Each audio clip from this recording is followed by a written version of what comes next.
You are listening to Trophy Horse with your hosts, Tricky Mick, Alex, I Yield to No One, Steve.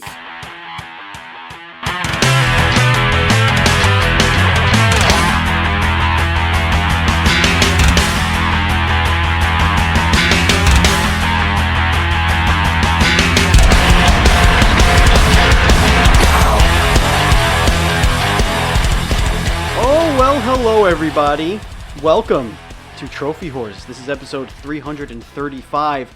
I am your fill-in host, that's right, it's me, it's Steve. I have returned. It's been, I don't know, 6 weeks, 7 weeks, something like that. It's been a while. With me this week is Alex. How are you, Alex?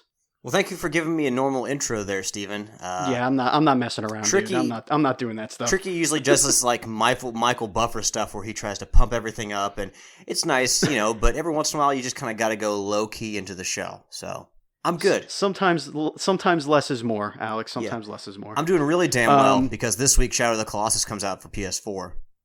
Very excited about that. Well, we will touch on that a little bit later in the show. And I have never yielded, and Alex has never yielded, but I know for a fact I Yield to No One has never yielded. What's going on, man? I'm here, ready to record, ready to throw some people over the top rope. Woo! Woo! Okay. All Becky right, Lynch was let's robbed. start the show. She was robbed. Yeah, she was. But you know what? She had a strong showing, and I'm looking forward to a very strong next couple of pay-per-views out of Becky Lynch. Big things to come. Yeah. But enough of that. We don't want to get into the wrestling a little too much. Can I just here. say one thing before we move on? Of course you can. Favorite part of that match? Thing! I thought the Women's Rumble was really well. What's the word I'm looking for? Yeah, it's really well booked. Like, they could not have done any better. Well, there might be some contention on that. But my favorite part was Beth Phoenix versus Nia Jax. Them saying, no one can contend with Nia Jax, and then Beth Phoenix comes out, and it's like, yeah, okay. So, that was my favorite part. Youngest member of the WWE Hall of Fame. She's still only like 37. She's definitely one of my... I know, she was always one of my favorites in the women's division. It was nice seeing her in there. Let's start off with our updated trophy count. As always, Tricky is level 34. He has 8,634 total trophies and 82 platinums. And he's decided that he's going to keep all of his future platinums from now to 100 super top secret, so other people don't try and use his strategy against him. Wait, Alex, what do you got on your trophies? Let me tell you what it is. Chumpity chumpster. I'm sure he's just going to pay somebody to play for him on his account. I don't think he needs to do that. He's got a lot of free time. Well, when you can play Alex, video games at work, then yeah, you do have a lot of time to play games. I am level 30. I have 6,501 total trophies, and I have 96 platinums in 96 platinums in 95 games. Beautiful. Yield, what do you got? I am currently at a level 25 with a trophy count of 4909 and 74 platinums in 74 games. Beautiful. And I am still at 14, but I did get 8 trophies since the last week's episode, so I'm at 1778, and I still am sitting on 4 platinums, but I promise you, that is changing this weekend. Balls to the fucking wall! Sid, that's right, it is changing. I got hooked, guys. I got hooked on Telltale Batman.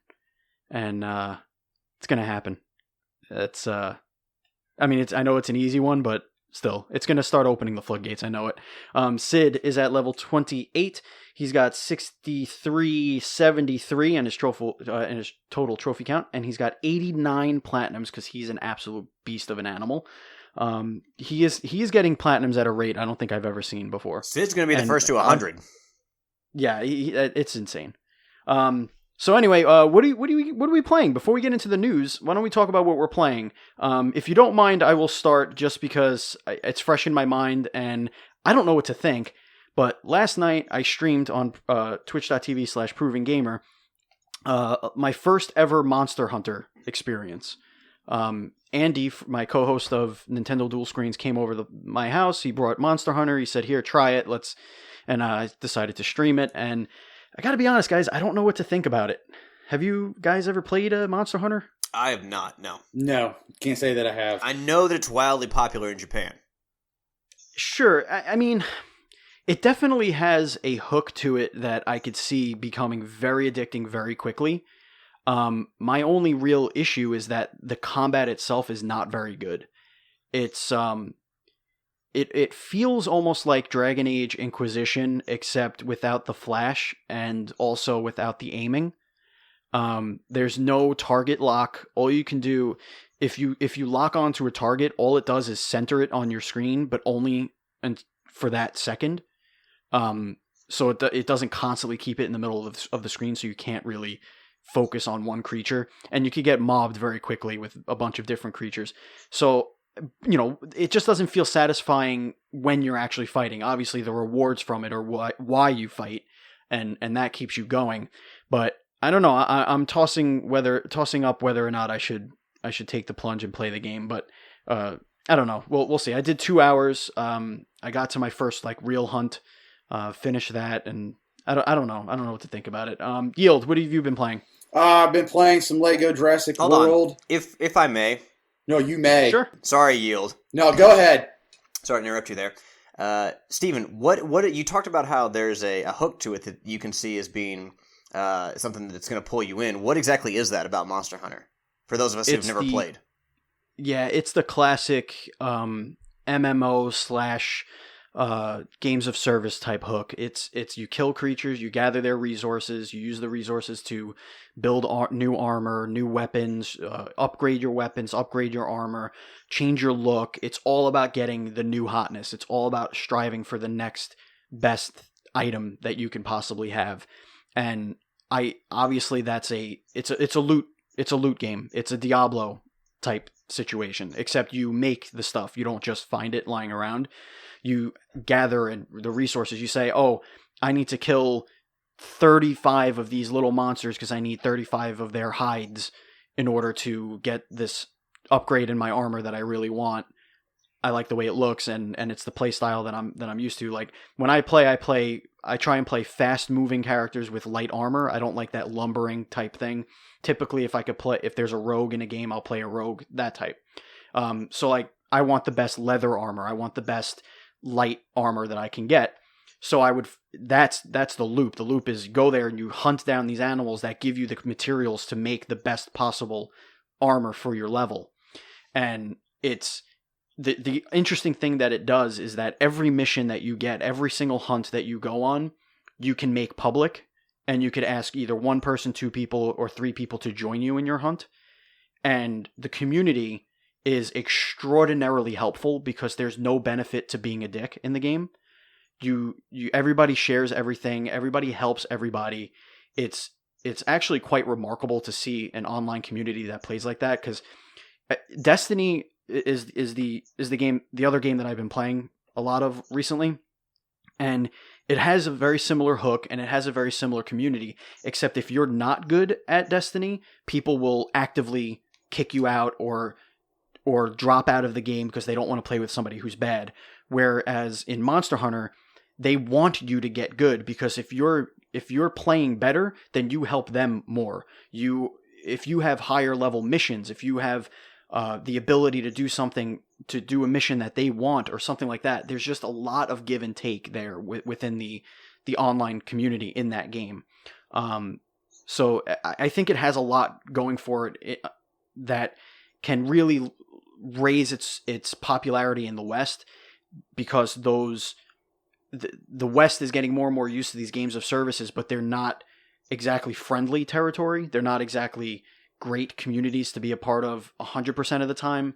But in Monster Hunter, I feel like everybody in there is just like, let me help you.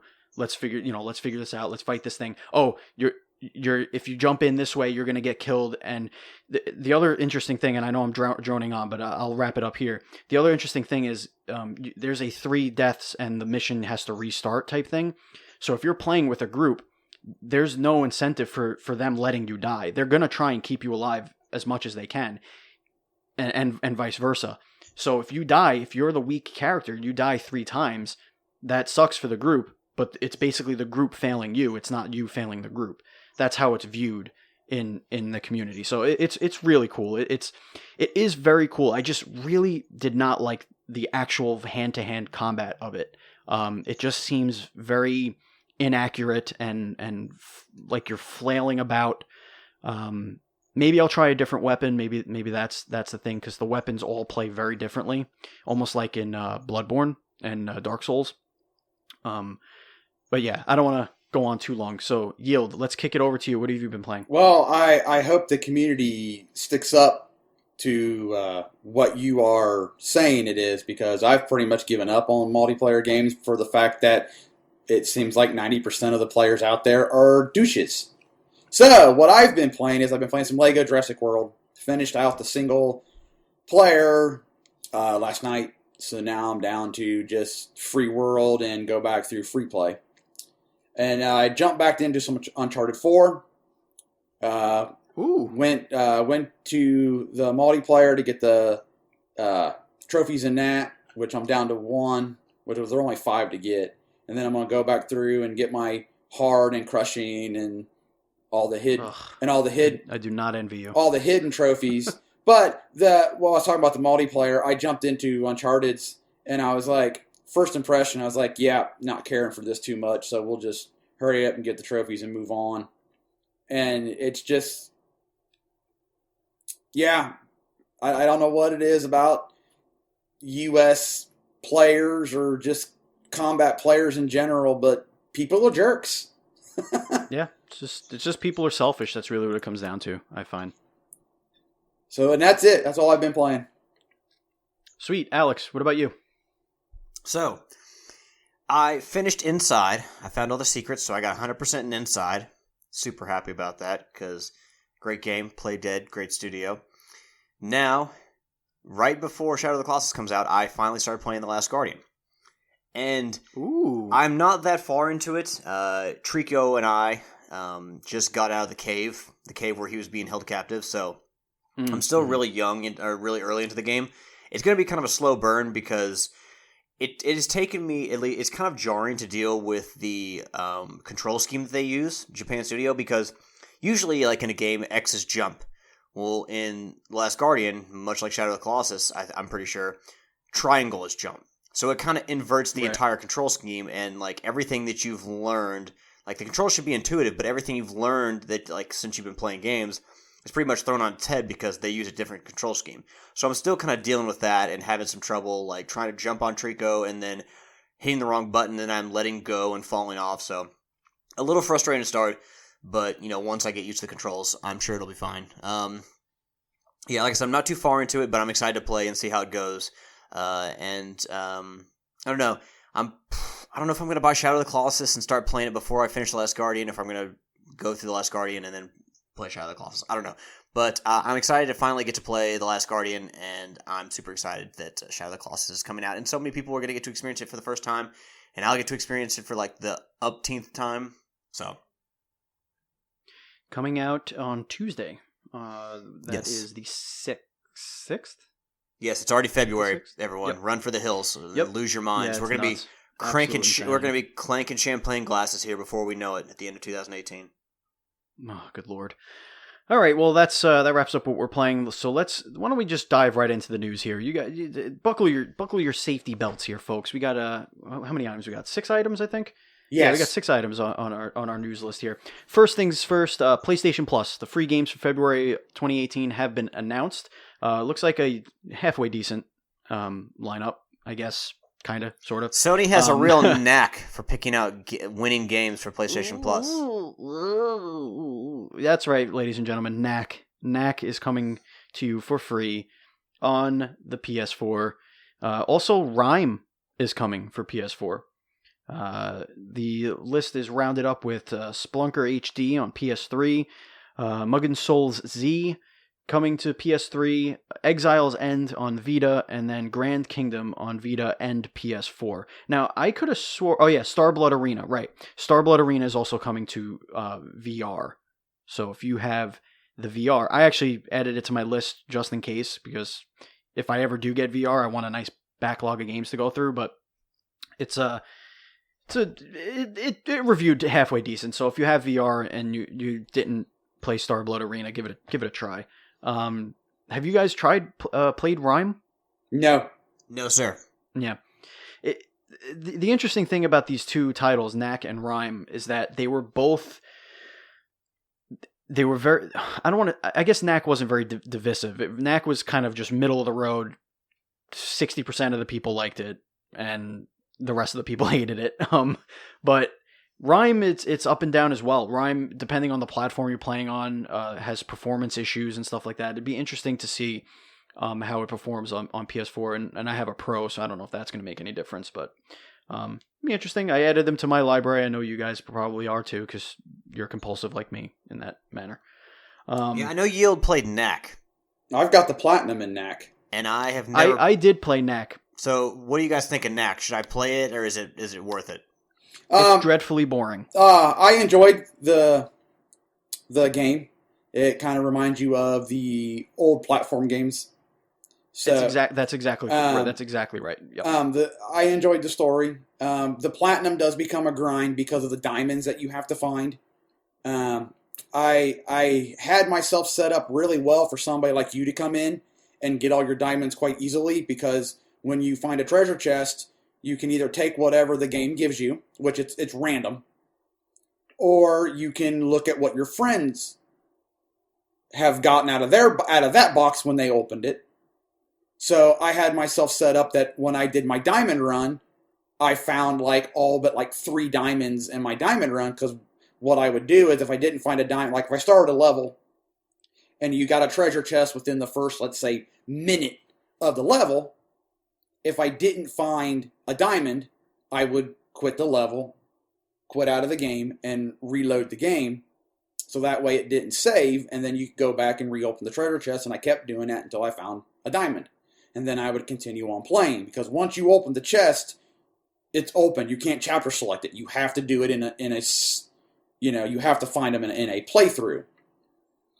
So I had myself set up that on one of my final playthroughs of the game, I was going through all my diamonds and find all my treasure chests in one playthrough. So that way, if somebody like anybody else on my friends list would play Knack, they would hear the diamonds are really easy for you. Well, I dorked up I missed one treasure chest in that playthrough, so I had to play through it again.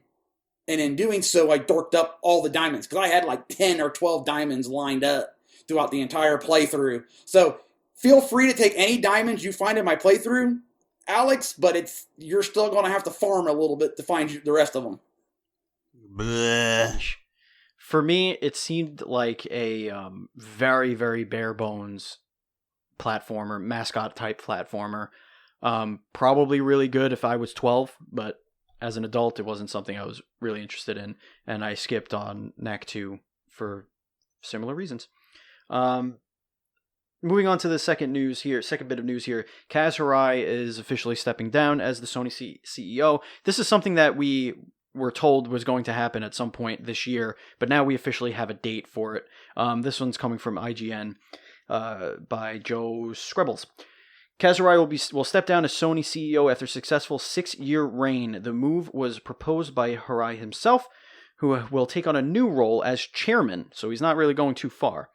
It follows the departure of PlayStation CEO Andrew House last October. And I just want to read this one other little part here. During his time as CEO, Hirai instituted the One Sony strategy, which saw the company sell off its Vio laptop business, revamp its TV business, and prioritize its gaming division. I think that decision alone is why we're PlayStation 4 standing on top of the mountain, so to speak. What do you guys think of this news? He's officially stepping down, by the way, as of April Fool's Day. So believe it or not. Kaz Hirai stepping down on April 1st. He has been at the helm of, for a long, long time, the PlayStation branch of Sony. There was the whole fiasco with the Blu-ray drives and PS3s, and, really cocky comments about people buying getting a second job to afford a PlayStation, which I don't think they came from Kaz Hirai, so I don't think he said that. But there was a certain air of cockiness to the entire Sony Games arm, of which he was a part of. But under him, the games division has flourished, especially once the PS3 got up and running. It was I think the best system far and away of last generation. This generation, it's I think it's again the best system. It sells really well. It sold really well. Popular with a lot of people. Well, popular with a lot of people. But I think that the games division has really it sputtered at first between the PS2 and the PS3 launch. But he's gotten it back on track. He and a lot of other people have gotten it back on track. So I think under him, the PlayStation brand has really flourished. And, it's sad to see him go, but at the same time, we all have things in life where we've been in a position for a long time and we just kind of want to step outside that and do something else. Or, just retire and take a rest and just get away from it all.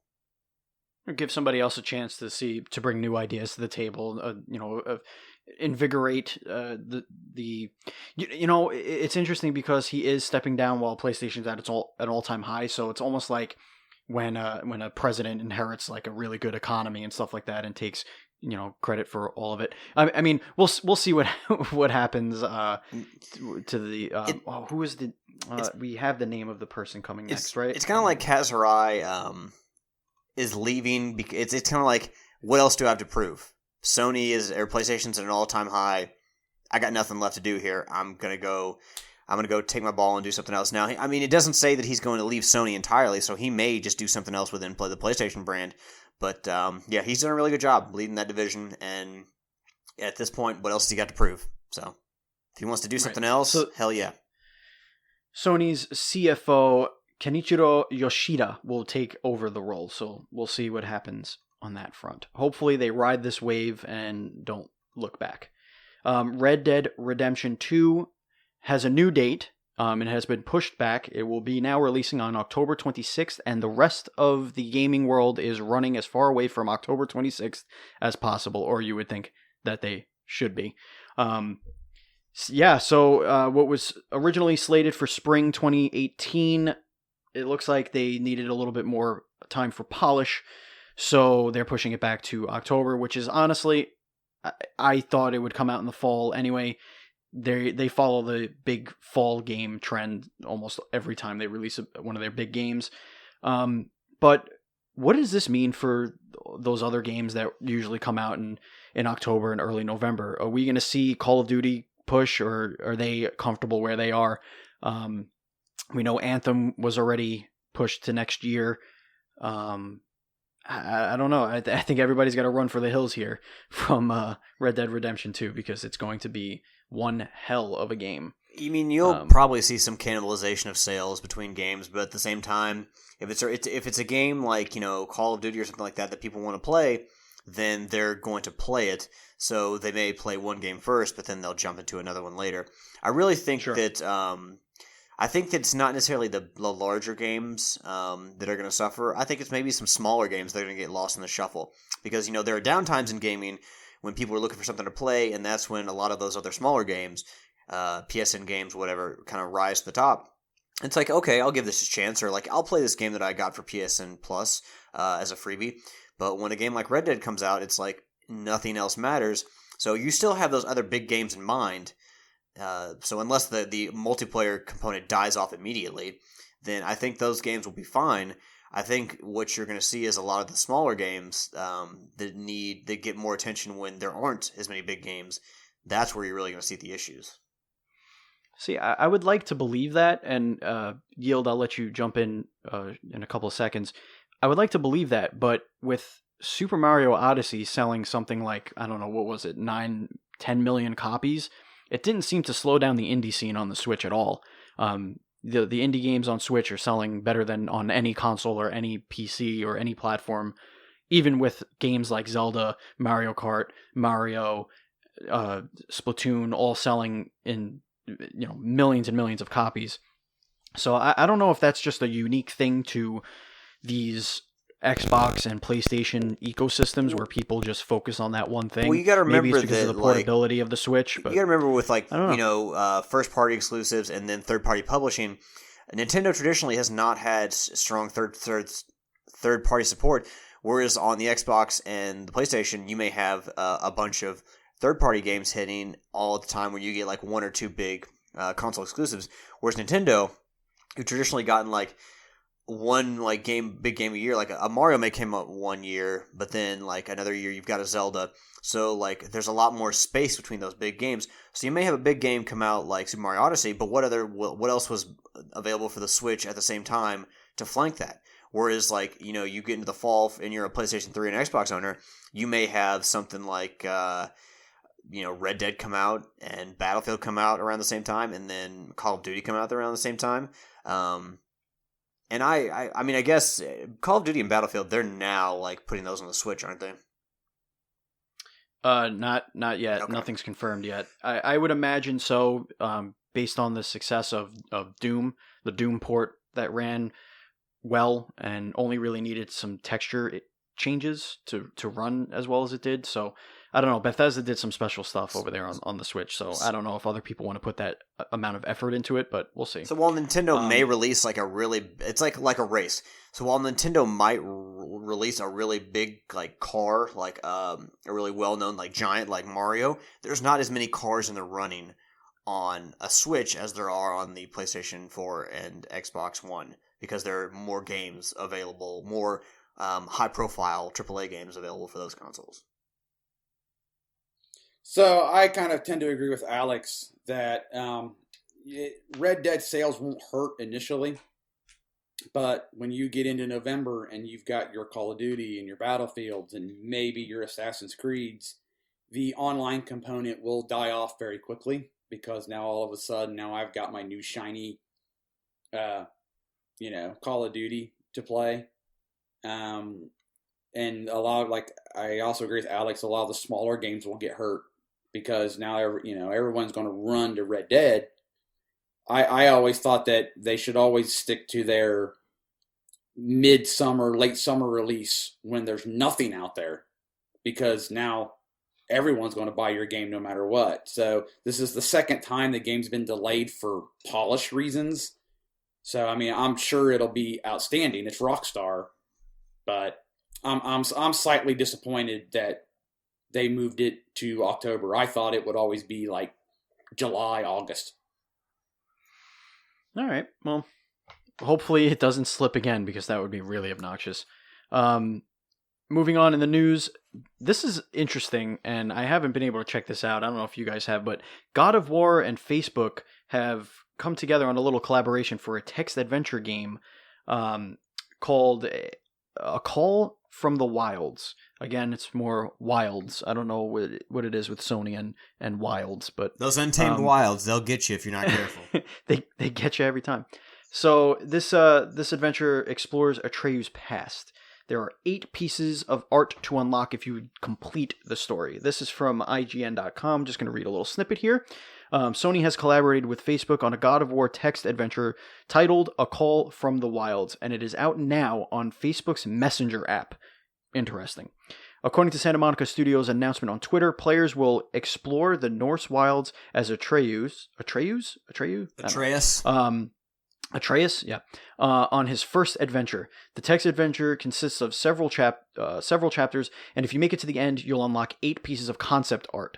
You'll make choices and type out commands in order to progress through the tale.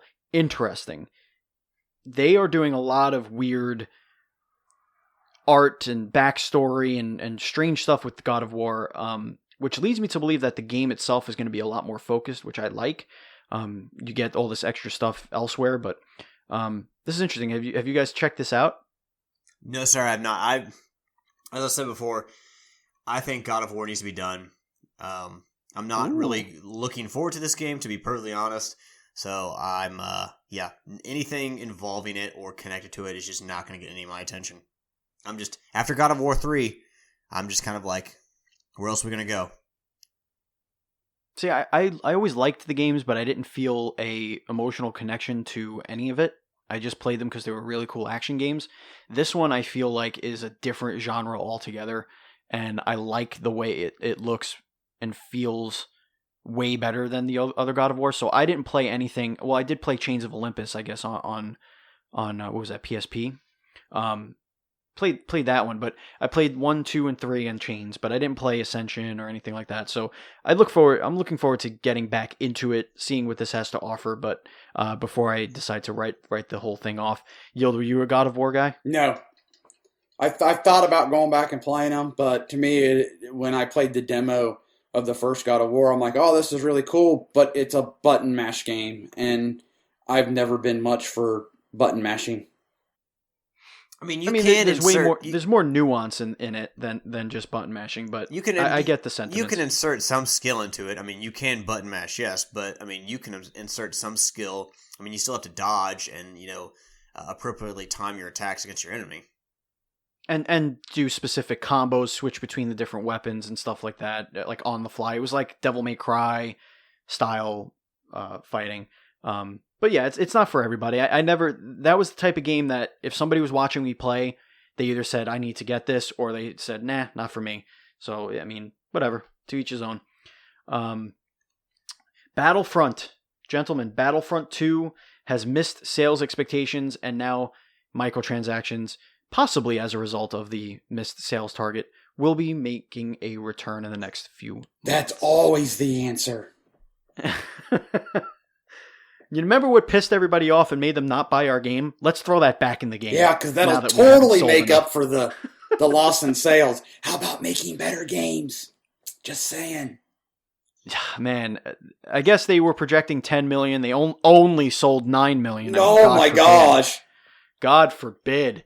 They only sold 9 million. So now loot boxes are going to come back and piss everybody off. And I guarantee you those servers are shut down this time in 2019. Without a doubt in my mind. Kill the community even faster. I don't even want to get into it. Does anybody have anything to say on this nonsense? No. The microtransaction thing is just, yeah. Beaten to death at this point. You killed off a Star Wars game because of that, so.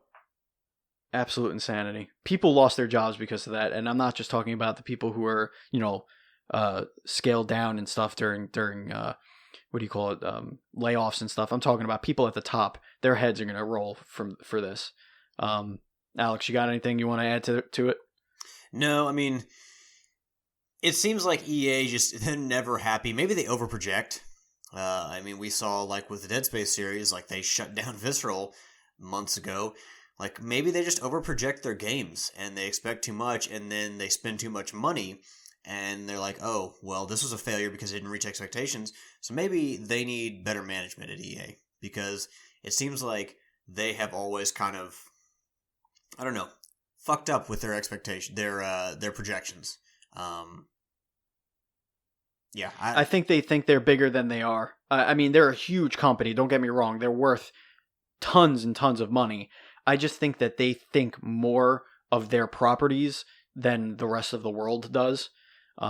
Especially with a crowded market in the first-person online shooter genre. Well, they have to have their expectations so high because of the licensings that they tie down.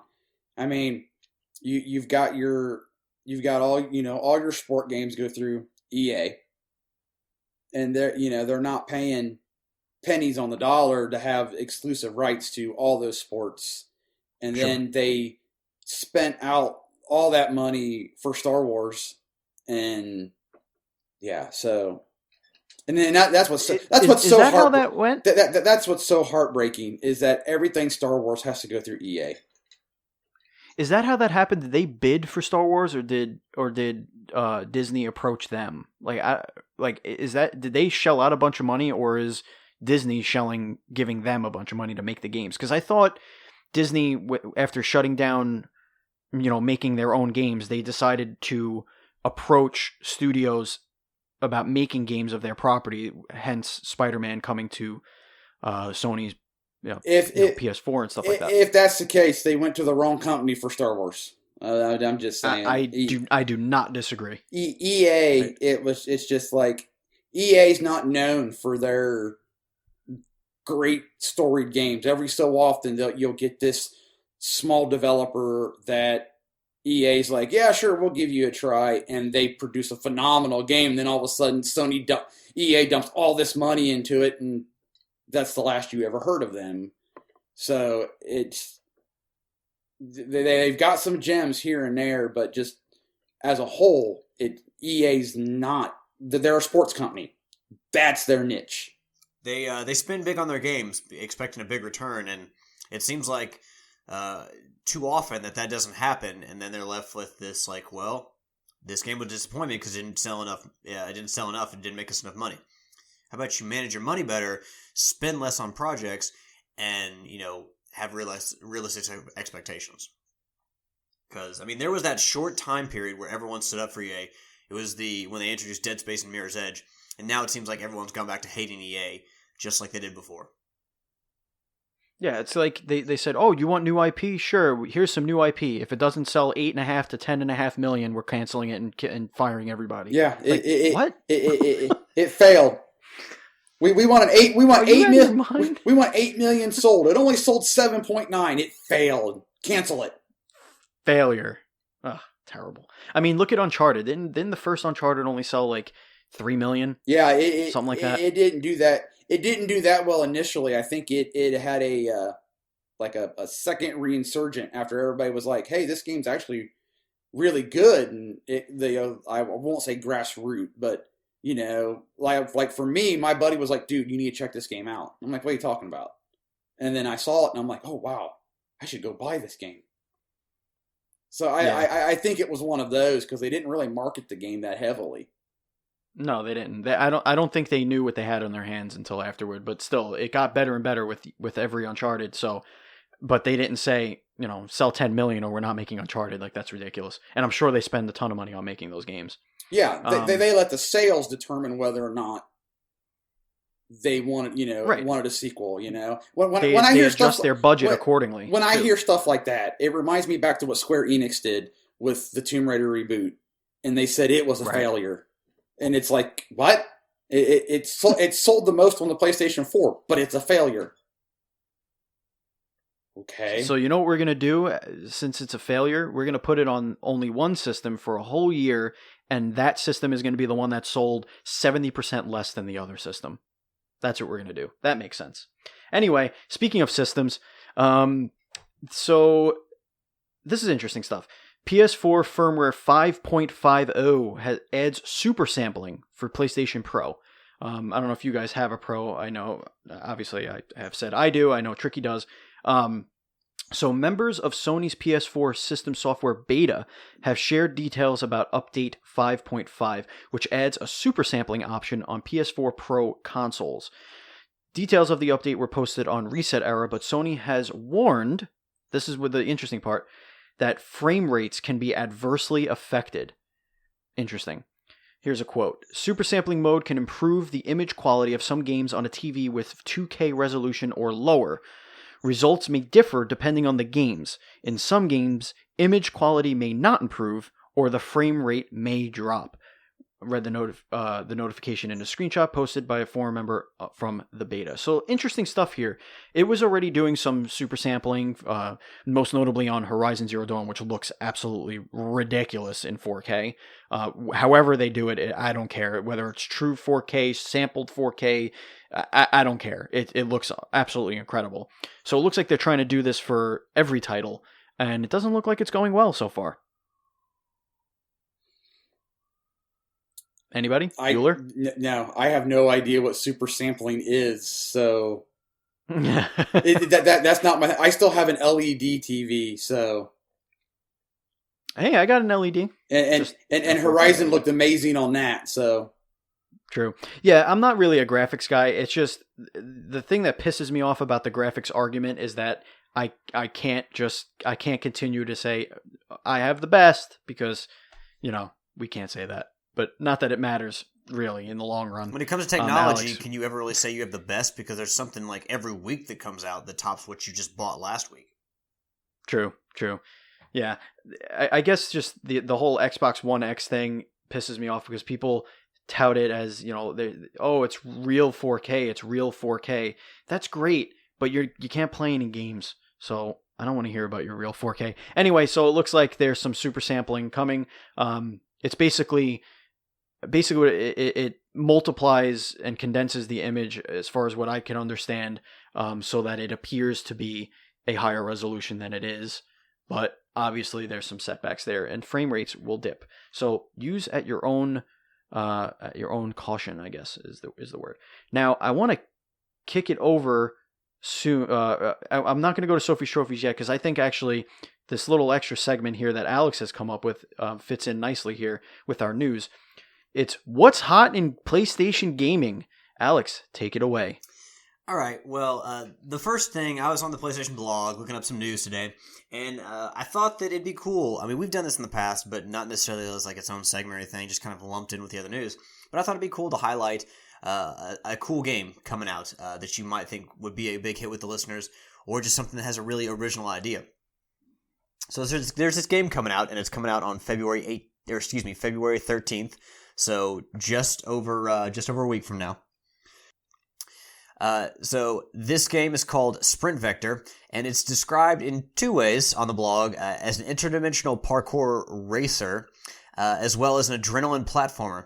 So basically, if you can imagine Mirror's Edge marrying Wipeout, really like first-person view, you can kind of see your arms chugging along as you're running. But I'm getting motion sickness already. Well, yeah, so it's a really fast speeds races. They're going to have online and offline play, so you can race in 8-player matches online with global leaderboards, or you can have private matches with friends. There's also, well, actually, it looks like it kind of looks like a Mirror's Edge racing mode in VR. Yeah, so it's a VR game. And I said that there's offline play. Well, it just says that you can invite your friends to a private match, so it's not actually confirmed that there's offline play. So there's probably just online play until we know more about it. But one of the systems they use to build the game, the engine, Sprint Vector's, and I'm going to take this straight from the PlayStation blog, so I'm going to read a little bit here. Sprint Vector's fluid locomotion system and intuitive intended motion mechanics let you comfortably attain and maintain extreme speeds in VR. Maybe that addresses your concerns about motion sickness there, Yield. Fluid locomotion consists of smooth, natural arm motions and simple mechanics which make its mechanics easy to learn and addictively fun to master. And in the process of conceptualizing the game that would fully utilize fluid locomotion, we created a physically active, mentally challenging, ridiculously fun new virtual reality genre. So, there you go. It's also... the developers, Servios, describe it in this way, and again, I'm taking this from the PlayStation blog. We're so excited to welcome you all, prospective new elite athletes to Sprint Vector, a brand new high-octane adrenaline platformer that sends you rocketing through colorful space punk landscapes as the star of an intergalactic parkour game show. If that doesn't sound awesome, I don't know what does. Unfortunately, I don't have VR, but that certainly sounds like a really cool concept for a game in VR. Again, like I said... If you go to the blog and you watch the videos of people playing the game, so the three of us don't have VR, correct? Correct. Yeah, okay. Can you imagine Tricky throwing his arms around like this? Tricky has a daughter, so I'm assuming he's played his fair share of dance games, so I'm pretty sure Tricky's flailed around quite a bit. In the living room, the comfort of his own living room. I could tell you this. I have vertigo as it is. I've said that many times. It's the only reason why I don't have VR. But I guarantee you, my body will think that it is falling and jumping and free falling off of these things, and I will fall flat on my face trying to do this game. Yep. Again, the game is called Sprint Vector. It's from Servios. It's February 13th. It is a multiplayer game. So again, there's not going to be a single-player component to it. But if all that sounds really cool, if you want to play Wipeout and Mirror's Edge's baby, here's your chance on February 13th. Sweet. The other thing I want to talk about, as we mentioned earlier, Shadow of the Colossus comes out this next week. If you've never played it, it's a fantastic game. They had the HD remake for the PlayStation 3 following the original release of the PlayStation 2 version. Now it's being remade. Bluepoint Games has rebuilt it from the ground up. So same game, but just it looks a lot prettier and runs a lot better. Well, I got this off of IGN because I saw that someone has set the Shadow of the Colossus world record speedrun. Now, the thing about Japan Studios games, Ico, Shadow of the Colossus, even The Last Guardian, there are speedruns built into the trophy system, which I hate. It's probably the reason I will never platinum a Japan Studio game within the Ico universe. because I hate speedruns. I hate having to be forced to rush through a game. I want to take my time. I want to explore. But if you want to go to IGN, or maybe you can just search it on YouTube, they do have posted the world record speed run, which someone completes Shadow of the Colossus in an hour and 27 minutes and 55 seconds, which is crazy. Yeah, that's insane. That's just somebody who knows where everything is. Did you stop to fight anybody?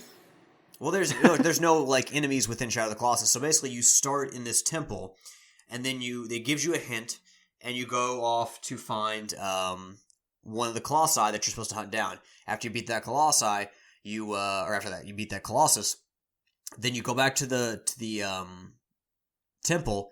You get your next clue, and then you go fight the next Colossus. So it's basically like Punch-Out in that you're fighting 16 boss fights. Right. I clicked around and watched what this guy does. He basically doesn't run. He dive rolls. If he has to walk anywhere, he has dive rolls, so he gets there quicker. This is somebody who knows the game inside out and backwards and knows exactly the timing of every monster. Really impressive, because I think it took me like 12 hours to beat Shadow of Colossus. Well, there are also multiple ways to get on some of the Colossi.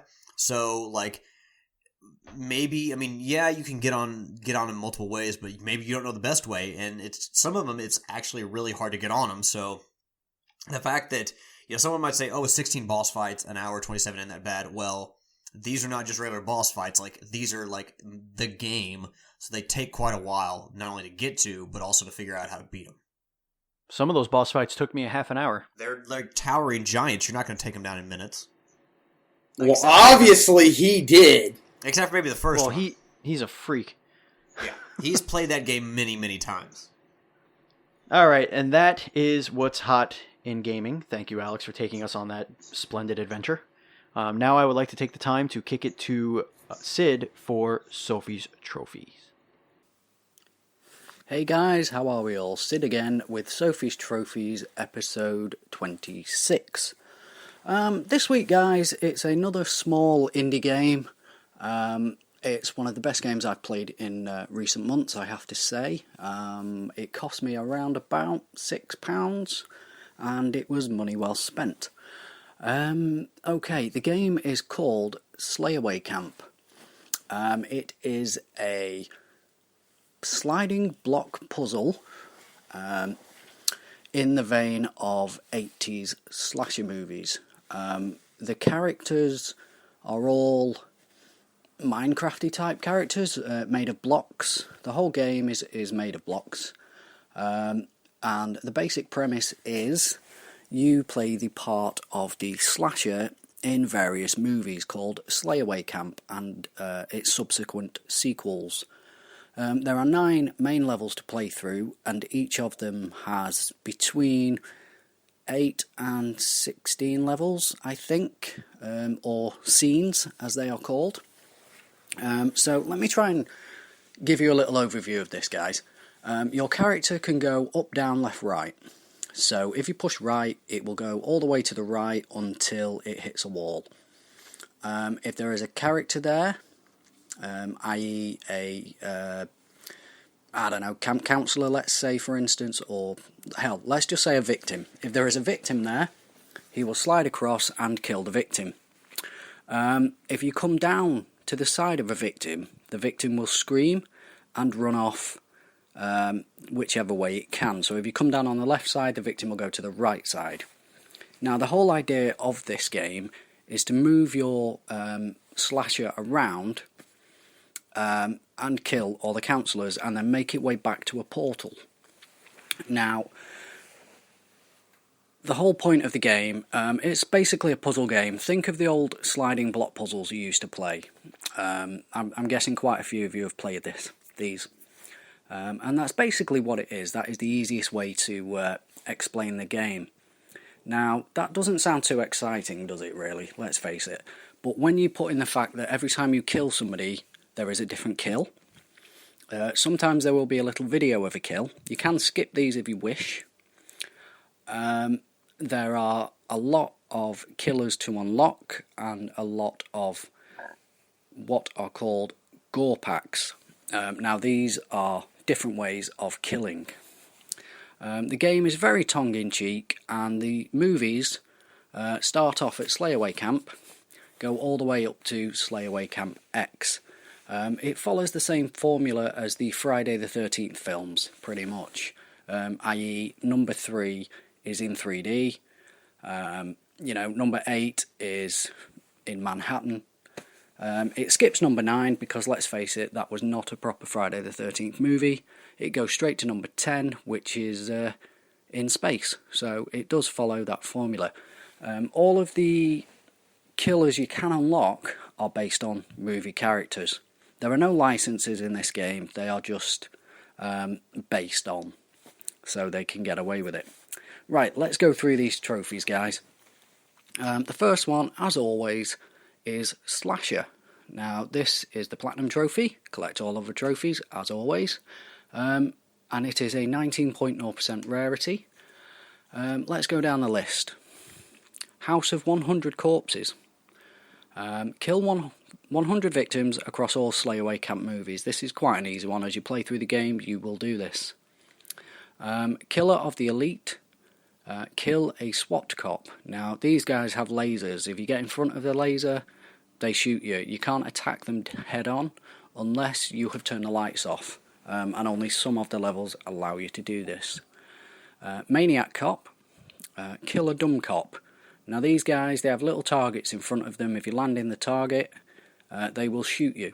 But you can attack them from the sides or from behind. Okay, Killer of the Elite, I'm very sorry, is a rare trophy, 40.6. Maniac Cop is a 94.8. So, quite common trophies, those ones. Psycho Cop, kill 30 dumb cops across all Slayaway Camp movies. Easy enough, kill 30 cops, you'll do that as you play the game. Now, there are a few trophies here that are for killing people a certain way. They do happen naturally. The first one is The Hunger. Kill a victim by knocking over a fridge onto them. That is an 80.1%, a common trophy, very easy to get. Okay, now there is a thing in the game called a mystery box. It's a loot box, basically. You pay 1,000 coins to unlock the loot box. The first one you can get is Creepshow. Unlock 5 killers using the mystery box. Then Puppet Master. Unlock 13 killers using the mystery box. Puppet Master is a 27.5% trophy. That is a rare. It's also a silver. And Creepshow, the 5 one, is a 33.8%, and that is a gold. Let's carry on going down the list. Okay, I've mentioned these already. Needful Things. Unlock 1 gore pack. Now, this is the kills you can buy. There are grenade kills, freezing kills, all various different ones. I will go into the game and tell you about those in a moment. Little Shop of Horrors. Unlock 13 gore packs. Okay. Now, in the game, there are killer codes that you can use. They unlock different killers. You can find them online. I wouldn't say it's a cheat, guys. It just unlocks new killers for you to play around with, basically. But there is a trophy for unlocking 1 new psycho killer using the mystery box. And that is called Child's Play. That is a 59.7% common trophy. And I think it's a bronze, guys. So yeah, if you use the killer code, you will unlock a load and then just unlock one of the boxes, and you should get a new psycho killer. I got somebody that looks remarkably like Chucky. Okay, Rest in Pieces. Kill a victim with a landmine. That is a common trophy, 74.8%. 6 feet under. Kill a victim by scaring them into a hole. Now, if they're stood next to the hole and you go up to them and kill them, that will not work. You have to scare them so they run into it. So go to the side of them and they will run in there. Again, it comes very easily. Prince of Darkness. Kill a victim when the lights are off. 40.3% rare. So quite a rare one, really, because that is later on in the game. And if people haven't made it that far, which, to be honest, guys, you should. It's not a hard game. Shocker. kill a victim by scaring them into an electric fence. 36.0% rarity. Again, later on in the game. Quite an easy one to do. Okay, let's just go through these quite quickly. Fire, walk with me. Kill a victim by scaring them into fire. That's a really common trophy, 98%. The deep, kill a victim by scaring them into water. Again, really common, 94%. Faster pussycat. Now, this one. You have some levels where there are animals in there. They're all cats. I think these people like their cats. And you have to get through a level with a cat without killing it. Now, to be honest, guys, I don't get this trophy because you have to do that anyway. You cannot kill any animals. It is a very common trophy at 52.5%. Like I say, you have to do that. You cannot complete a level when you kill an animal. Okay, next. Cabin in the Woods, complete Slayaway Camp. That is the first movie. That is a 96.6% common trophy. Then you have part 2. Then you have The Mummy. Basically 2.5. Carnival of Souls, that is Slayaway Camp 3. The Faculty, that is Slayaway Camp 4, set in a school. Deep Rising is set on a beach. Flatliners is in a hospital. Graveyard Shift is in an office. Frankenweenie, that is for completing part 8, which is called Manhattan Manslaughter, and Galaxy of Terror, called Space Camp. The trophy rarities, they do start from, let's go back up here guys, Cabin in the Woods is 96.6%, as I have said, but when you get down to, let's say, the last level, which is Galaxy of Terror, that is down to a 27.2%. So, not many people are really finishing this one, guys. I don't understand it. It's not a hard game, and it is really fun to play. A few more here. These are the gore packs. There are trophies for unlocking them. My Bloody Valentine, which is the gore pack called Broken Heart. The Silencer, which is a grenade. See No Evil. Double Blind. I think it's a pitchfork of some kind. No, beg your pardon, I don't know what Double Blind is. The Texas Pitchfork Massacre. That's a gore pack called Sprunged. Sorry guys, I think blind might be Shears. I think it's taking the mick out of a scene in Friday the 13th 5, I believe it is. And then you've got Milton's Revenge with a staple, Firestarter, which is fire, Hellraiser, called Demonized, and so on and so forth. Now, the easiest way to do that one, guys, which is what I did, I have to say, when you've built up a bit of money in the game, just basically buy as many gore packs as you can, then quit out of the game, download your save from the cloud, and you will have your money back, and just keep doing that till you bought them all. It just makes it a little bit quicker. Whenever you finish a scene in the game, you have a little mini game. There is a bar at the bottom with a red area inside it, with a arrow that goes left to right. You have to stop the arrow in the bar. Very simple to do, and it just has a little cutscene of somebody else dying. Now, you can play that game after you finish the fourth film, and you just keep playing it and playing it and playing it. It's a good way to earn a little bit of extra money, and also there are some trophies in there. The first one in that one is get a score of 5, so press it, kill somebody, it carries on, press it in the red again, it carries on, so on and so forth. There are trophies for 5, 10, 13, 20 and 25. The little game is called Faces Have Killed 3. It's not really that difficult. The bar that you have to hit, or the area you have to hit, does get smaller, guys, so just be aware of that. I actually had Mandy do it for me, because she's nice like that. So, yeah, that is the basic premise of that game and a basic overview of the trophies. It's a really easy one, guys, I think. Really good fun if you're into your 80s horror films. and can get all the references, you will get a lot out of this game. It does get a little bit tedious towards the end, but, most games do, to be honest, if you've been playing them long enough. Right, guys, that is it for this week. Slayaway Camp, definitely worth a pick up. I really enjoyed this game, guys. One of the best I've played for a while. So, yeah, that's it. As always, guys, if you want to get in touch, Sidders1978 on the PSN, Sid at Proven Gamer on the email, Sydney on the Twitter, and through the Trophy Horse Facebook group. So, yeah, Slayaway Camp. Go for it, guys. Really good. Have fun and keep getting those trophies. Bye. And we are back. Thank you so much, Sid, for a riveting rendition of your Sophie's Trophies. It was truly riveting. I'm just kidding. I haven't listened to it yet. You actually haven't even sent it to us yet, so I hope it's a good one. Sid always delivers.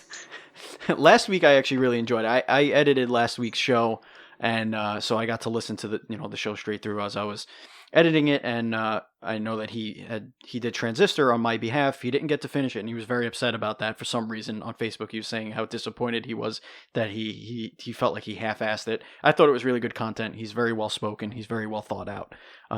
So I look forward to seeing what he has to say this week. But that is going to bring us to the topic of the week. Interesting little thing that I had noticed. This is from IGN. Hang on one second. I want to open it. I apologize. I usually have this stuff open already. Okay, so PlayStation hardware sales have dropped. However, software sales soar. They go through the roof. So, PS4 hardware sales have dropped year on year in Q3 2017, but software sales more than made up for the decline. Announced in Sony's latest earnings report, the games division as a whole earned 718 billion yen, which is $6.5 billion in US, a 16.2% rise that led to an 85.4 billion, which is a $778 million in profit, a 50% increase from last year. 50% increase. That's absurd. Anyway, the big thing to take from this, though, however, is that hardware sales have dropped from 9.7 million to 9 million. That's not a crazy number. However, this is the first time that in Q3 the PS4 has sold less than it did the year before. So the topic I would like to throw to you guys is that with the Xbox One X coming out and being markedly more powerful system, and we don't really know what they have in store for us for the rest of the year as far as software goes, plus the Nintendo Switch being already outselling the Wii U in its complete life cycle, and it's only 10 months old. With these two consoles on the rise and the first real evidence of the hardware of PlayStation 4 on a decline, do you think it is time to start thinking about revealing and possibly in the next year or year and a half releasing the PlayStation 5? I'd like to start it with yield. Absolutely not. The software sales are still doing fine. The games are just starting to hit the developers are starting to hit their strides with the system. I mean, look at Horizon. So I would think now all of a sudden, as developers are just starting to really harness the power of the 4 to turn around and go, hey, we're going to switch gears. Here's the 5. I mean, you can always point back to look at the 3. The latter part of its life was when all the great games come out. You had they really pushed it with Uncharted 2 and Last of Us. Now, granted, that's all Naughty Dog, but a lot of your latter games, even Red Dead, was graphically better because they knew how to develop for it. And I feel they're just now hitting that stride with the 4. If you all of a sudden start pushing out dev kits for the 5, you're going to kill it, the console already. I mean, you've already decided that everyone's jumping on the 4K bandwagon. So we came out with you could arguably say a PlayStation 5 already with the 4K versions. So I think we could hold off for 3 or 4 years before we have to start really starting to go, hey, look, we're going to do something new. My counterpoint to that, and then once I finish up, I'll kick it over to you, Alex. My counterpoint to that is the PlayStation 4 Pro was a reactive modular upgrade to the PS4, but one might say that without it, they would probably suffer a little bit more, especially with Xbox coming in and dropping this the One X, this big 4K hammer. I'm wondering, because both Microsoft and PlayStation and Sony did have iterative mid-step consoles, does that effectively mean that the console life cycle is actually shorter? Like, it's actually physically shorter because they had to get something more powerful out the door? So does that mean that we may only have 2 years, 3 years left in this cycle? Because we just started, we are just starting year 5 of the PS4. The PS3 was 2006 to 2013. So you're looking at 7 years there. So I don't think it's out of the realm of possibility that in year 7, which is just about 2 years from now, that we're not looking at a PS5 at this point. Alex, I want to kick it over to you. So, I mean, from the numbers that you gave, it decreased around like 700,000, which, I mean, it's a pretty significant number. It's not like it was cut in half or anything, but, I mean, we're at the point in the life cycle. The PS4 came out in, 2013? It's been, it'll be, the 5th year at the end of this year, and over time, people buy the console, and the sales of the PS4 have been great so far. And as the console starts to decline in sales, you see software sales go up because more people have the console, can buy more games. Whereas with each year that goes by, each month that goes by, there are less and less people to buy the console because plenty of people have the console, or your install base is growing. So that, combined with the success of the Nintendo Switch, which I don't think anyone can write off because it has outsold the PlayStation 4 over numerous months, I think that it has all contributed to the PlayStation 4 decline in sales. But there's always going to be a natural decline in sales because your install base grows, which means you get more money from software, but you don't have as many people buying the console. So I don't think they need to, start talking about a PlayStation 5 or anything like that. It's just the way the life cycle goes of a console, and you can't get around that no matter how good your console is. There's only so many people that can buy your console, or that will. True. There's two lines on the graph. One is the console sales. As they go up, that software sales, they kind of crisscross. As one goes down, the other one goes up. But I guess another reason why I think that it may be time to at least talk about it with the developers. We don't have anything officially announced outside of 2018. We can guess. We can say, Death Stranding is a 2019 game. Maybe, yeah, that's fine. But some people have even thought that Death Stranding might be a next-gen game, but then that was quickly debunked. I think Death Stranding is going to be the swan song of the PlayStation 4, personally. That's what I think. I think it's going to be that Last of Us game that is going to round out the PlayStation 4's life cycle. It'll get a 4K up-res 60-frame edition for the next PlayStation console, whatever it may be, just like Last of Us did. I think that if you at E3, or maybe not E3, but what's the conference that just happened or is about to happen? Is PSX, it CES? PSX in Vegas. I think you're thinking of CES.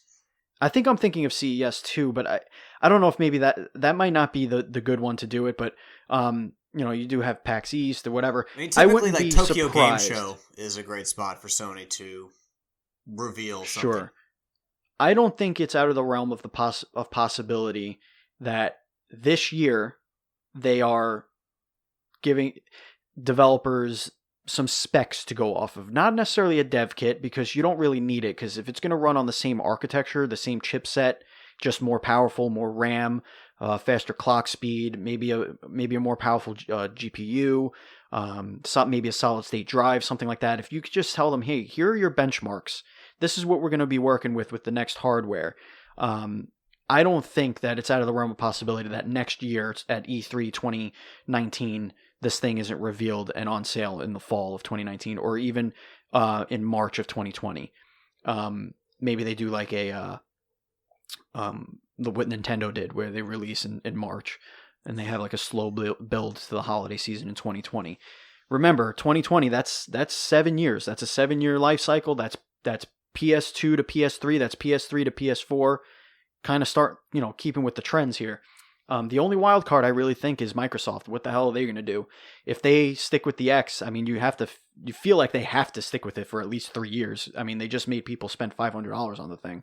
Yeah, the only thing I have to say about, your theory is that I think that would be, instead of being proactive, I think that'd be reactive for Sony in the worst way possible. I mean, you can say that the timelines kind of match up, but I think we're at a point now where we see longer life cycles because it's not as easy to increase graphical fidelity, and so few people have like the higher end televisions, the 4K televisions, to truly take advantage of some of the new consoles they're putting out. So I think that this is one where they need to not rest on their laurels, but stick with the PlayStation 4 and continue to put out great content and focus on the software, because I think doing more hardware and as you get like closer, because typically they lose money on hardware, so the closer you get from the birth of one hardware cycle to another, you're spending more money to get the consoles out there. So I think any move, at least this early, would be, and I still consider it early, would be reactive in a bad way for Sony. Do you? I mean, that's interesting that you would think that it would be reactive. So one, outside of graphical upgrades and whatnot, I think that one of the other possible reasons that you would want to have a newer, better hardware is because of how they're leaning on, or at least they should be leaning on, PS Now. They have to compete with Xbox Games for Gold and that. What's the name of their Games for Gold is the whole deal that's supposed to match PlayStation Plus. Right. No, there's the other one that they have where every game now, all the first party games are going to be available to stream. It's $10 a month. You could download, not stream, but you could download any game and play for $10 a month. I forget what the name of the damn thing is called on Xbox, but you don't need to have new hardware to compete with that, do you? Games Pass, that's what it was. No, but however, PlayStation Now, I think you do in a sense that you're streaming the games. So I think if you have granted where it's coming from is what's doing all the horsepower, but I think they may want to play around with how PlayStation Now works. That they may need something a little bit more powerful so that they can compete with the input lag. Maybe it streams, but it doesn't. But it backloads onto your system so that you're playing 3-hour chunks of the game that are downloaded onto your system, and then they get taken out as it goes along. Something like that. I don't know. I just feel like the technology for PS Now has to step its game up in order to really compete with what Xbox is doing with the Games Pass. I mean, Games Pass is dirt cheap for what they're allowing you to do. So $60 games are $10 a month to play. So for me, that's kind of crazy. Yeah, I mean, that's a great deal. From what I've heard over the life cycle of the PS3 and the PS4, it's not that the hardware is lacking. It's that the online infrastructure for Sony is not as good as Microsoft. And I think that's where, not necessarily graphical fidelity, but right there, online infrastructure and online play is where Sony can really step their game up. Now, PlayStation Now might be a part of that, but let me pose this to you, Steven. I've got plenty of old games that I own. I've got a Super Nintendo, I've got my PS3, and I've got my Dreamcast. Guess how often I go back and play those games? And I don't have 0%. Yeah, exactly. So I think that the ability to play old games sounds nice. But the viability of it isn't really there, because a lot of people who would play those games are in their 30s, 40s, maybe late 20s. There's not, as you know, and as Yield knows, life like takes up a lot of time, responsibilities, like, you know, being social, work, family, and the ability to play a lot of new games as well as old games too, it just isn't there. So people are going to play newer games or games that are been released in the last 5 years that maybe they didn't play the first time around.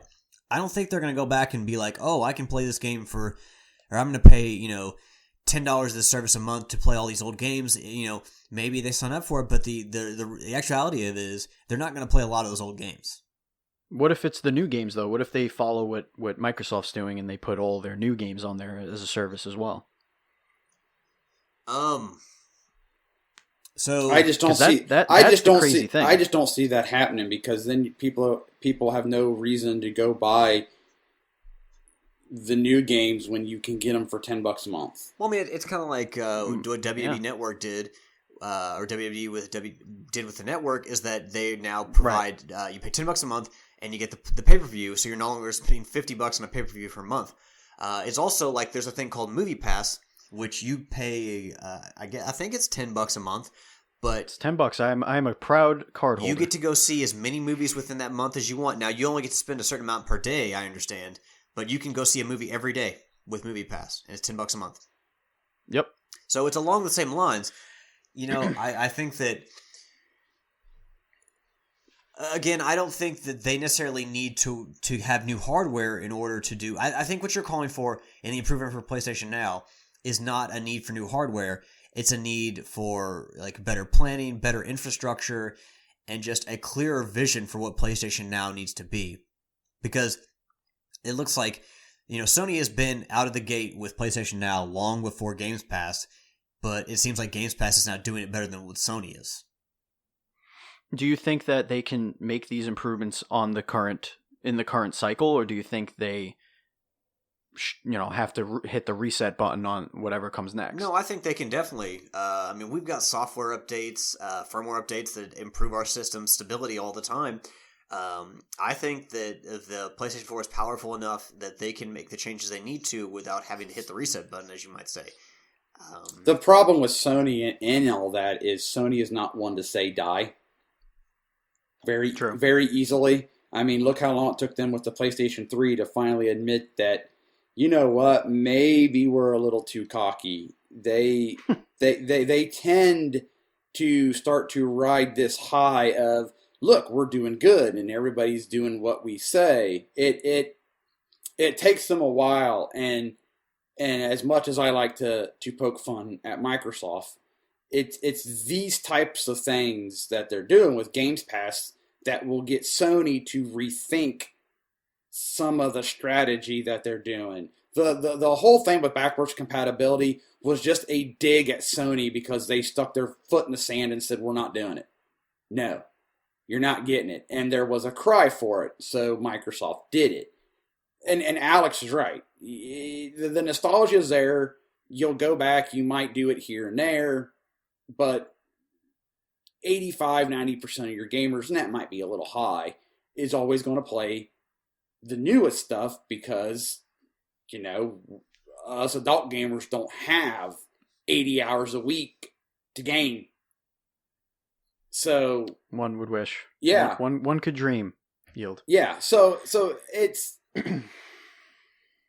Sony does need to do some things with their technical designs. Every time they dork with the PlayStation Store, they seem to make it worse than the version before it.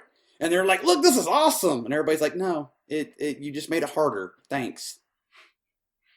So, I mean, there are little things like that they can do. And I agree with Alex. I think that they could still do it with this system. It's just a matter of them not being so stubborn and going, okay, you know what? We need to redo this. Or we need to make some tweaks. Gotcha. All right. Well, that's going to do it for the topic. That's going to do it for the show. Awesome stuff. Really good discussions here. Well, let's wrap up the show. Let's get into some housekeeping. Well, before we do that, we got an email from one resident Daryl, and he writes, "Dear Trophy Horse, I'm a long-time listener and first-time and a long-time emailer." Very nicely done there, Daryl. My question this week is for Tricky. What is it like to have less platinum trophies than a fan favorite former guest on your show? And he's, of course, referring to himself, Resident Daryl. So, Tricky has a response, although a very weak one at that.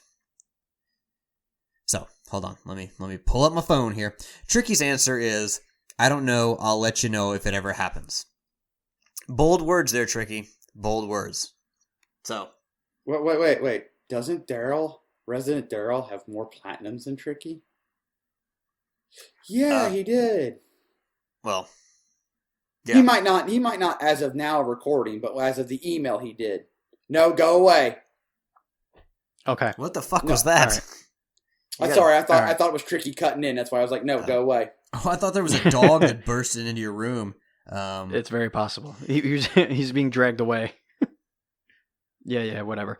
All right. Let's do the housekeeping because Tricky's talking and nobody can hear him. Let's clean this shit up. That's right. As always, Proven Gamer is looking for help.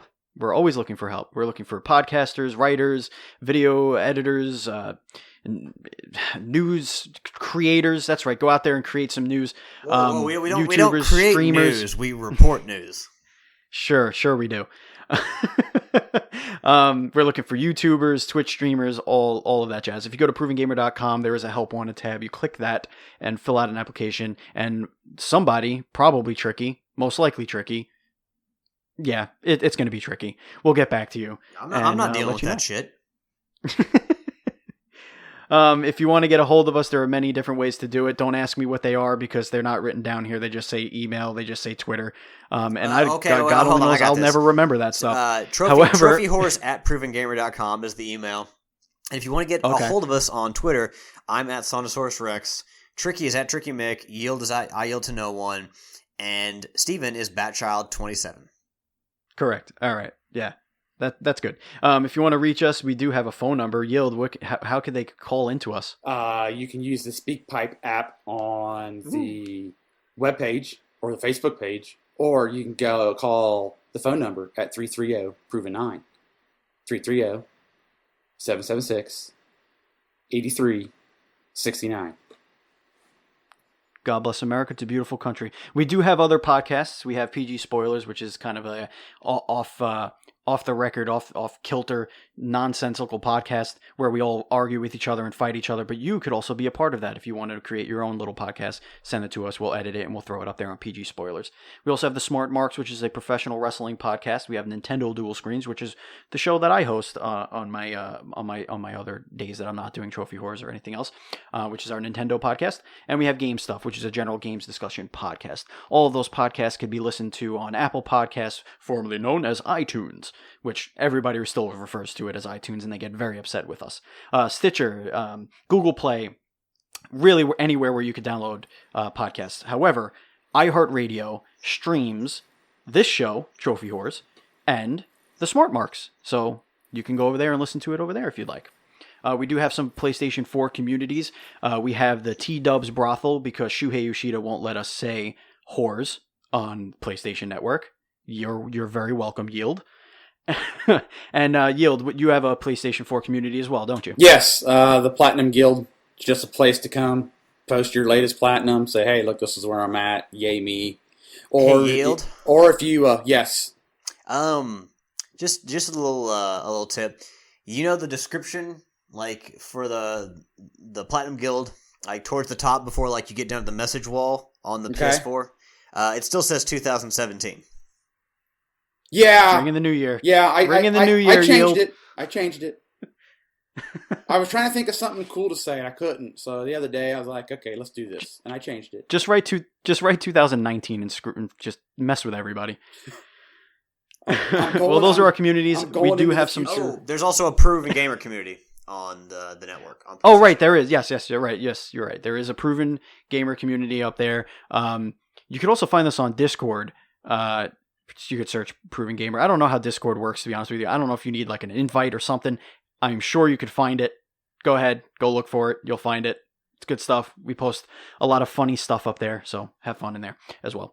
We do have some sponsors to thank, as always, and pimp and as it were. Amazon.com. If you go to provinggamer.com and you click on any Amazon.com ad and do your shopping like normal, we get a little kickback and it helps keep the website running. We do greatly appreciate it. It has helped us ring in 2018 and keep the lights on for all of this year based on what we did last year. So thank you very much for supporting us in that way.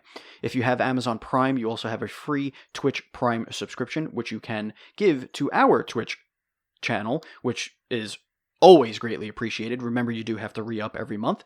Go to twitch.tv/provengamer and give it to us. Right now, go ahead, do it. We'll wait. Yeah, / there. Yeah, there you go. Proven Gamer. Okay. Yeah, you could press pause. You don't have to watch the video. It could be a little loud. It was me, probably, from last night. Okay. Or, well, last night as of recording. Okay. And right at the top right. Yes, there it is. There it is. Subscribe. Amazon Prime. There you go. You did it. And now you're subscribed. Just remember to do that in 30 days. Well, 28 days, right? Something like that. It's February. Anyway, we have another sponsor, and it's Extra Life. Alex, tell us about Extra Life. Extra Life is an annual gaming charity event run to benefit the Children's Miracle Network of Hospitals. If you want to get involved this year, you go to extra-life.org, and from there you can sign up to join a team. You can sign up and play on your own. You can create your own team, whatever you want to do. Every year, Proven Gamer has a team, and you are welcome to join that team. From there... Do it. Huh? Nothing. Just saying, encouraging them to do it. Oh, yes, do it.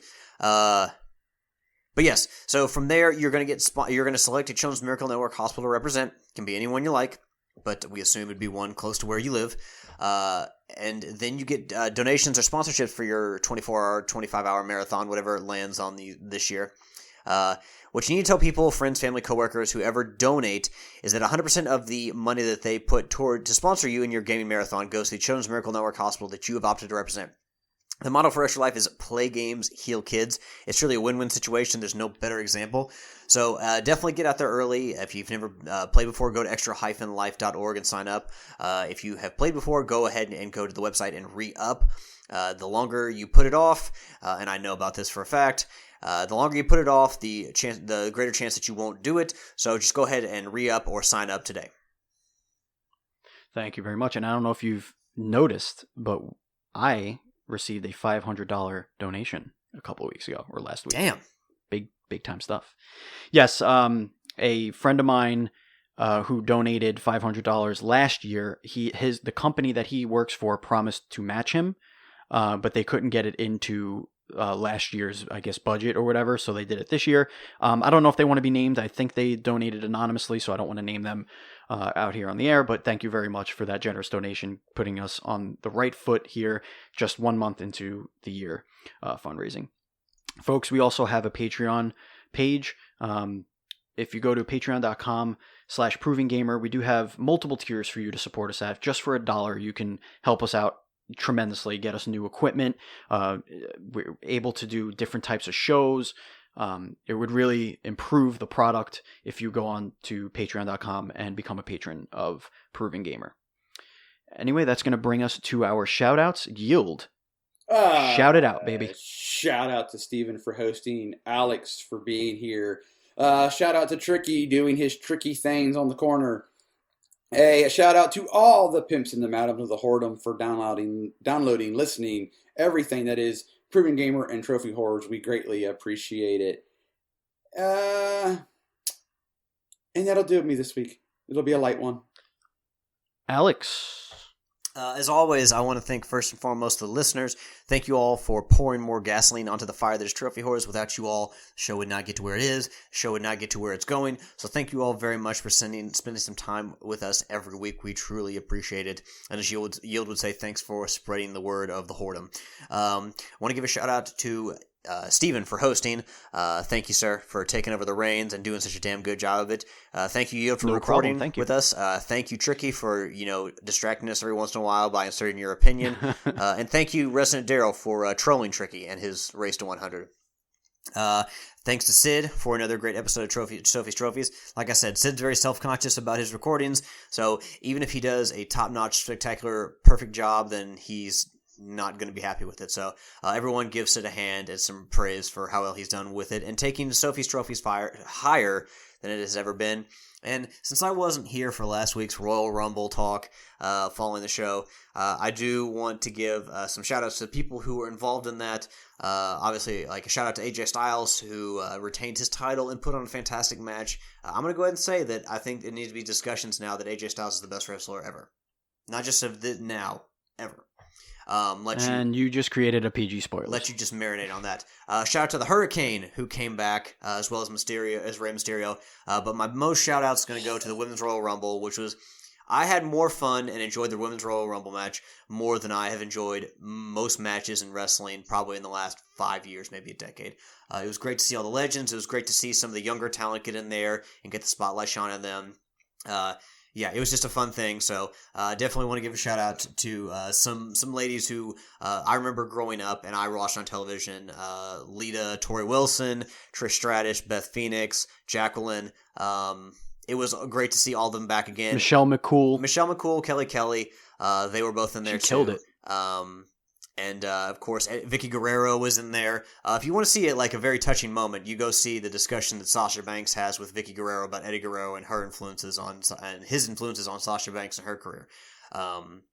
But yeah, it was great to see all of them back in the ring. They could all still get in there, and they were like, they still look great. They're all in great shape.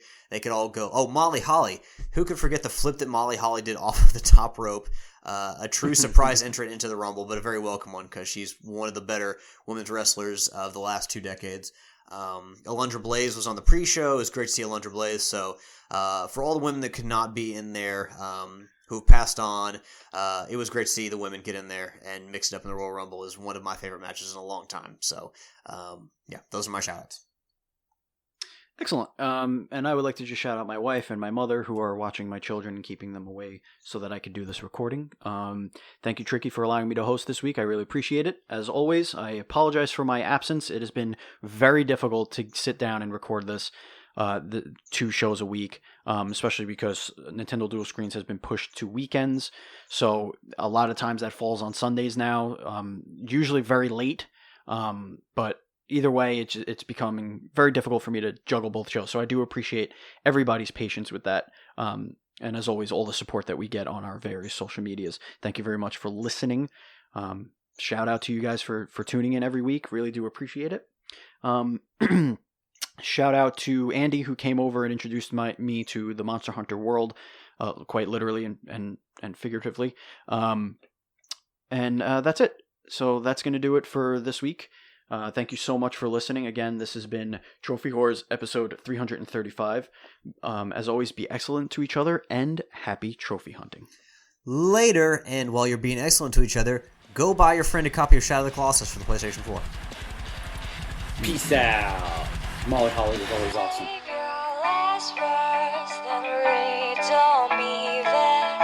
Save your last words.